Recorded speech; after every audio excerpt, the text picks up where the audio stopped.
organization, the Brahmo Samaj.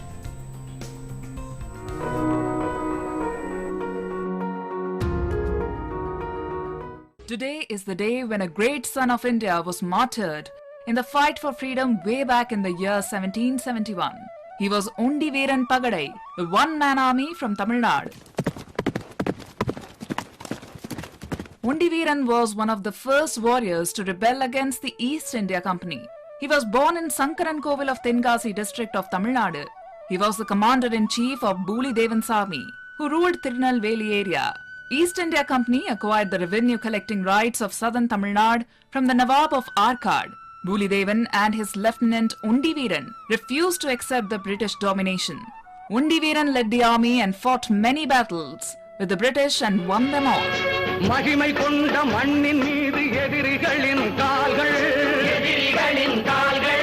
மலர் பறிப்பதில்லையடா வீரர்களின் கைகள்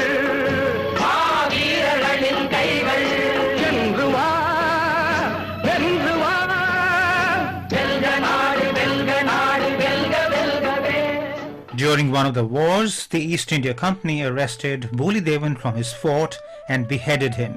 Ondiveeran was enthroned as the king. He continued to fight the British and also took care of Boolidevan's family. In all, Ondiveeran fought 11 battles against the East India Company. Finally, on the 20th August 1771, near Manur village of Tirunelveli district, even after being fatally wounded, Ondiveeran led his army to victory against the British.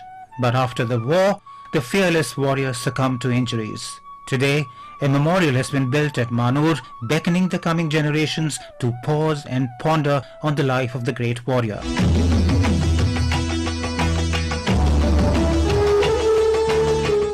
It was on this day in 1828 that the first session of Rajaram Mohan Roy's Brahmo Samaj was held in Kolkata.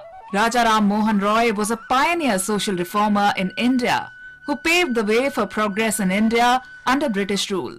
Roy was also an important figure in the Bengal Renaissance movement, often being called the father of the Bengal Renaissance.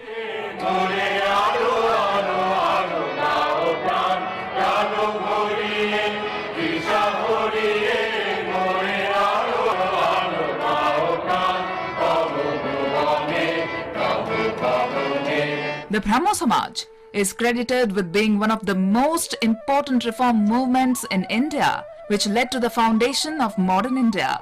Brahmo Samaj was a reflection of the Bengal Renaissance. The organization took active participation in social emancipation, which included the abolition of sati, the caste system, child marriage, dowry, and in upliftment of the status of women in society.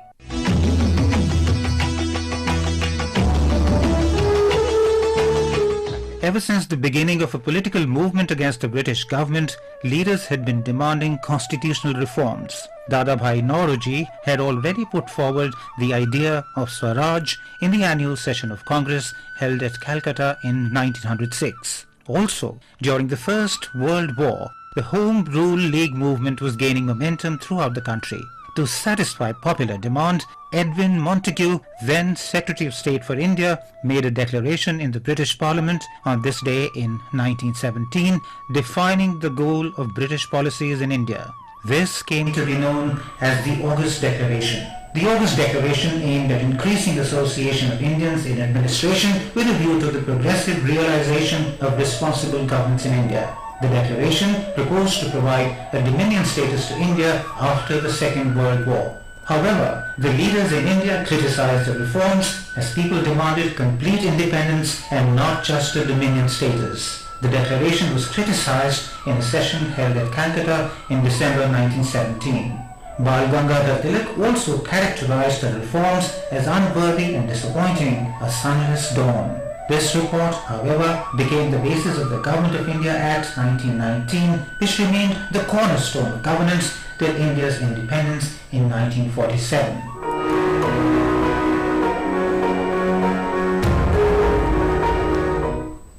Alright, from here we next move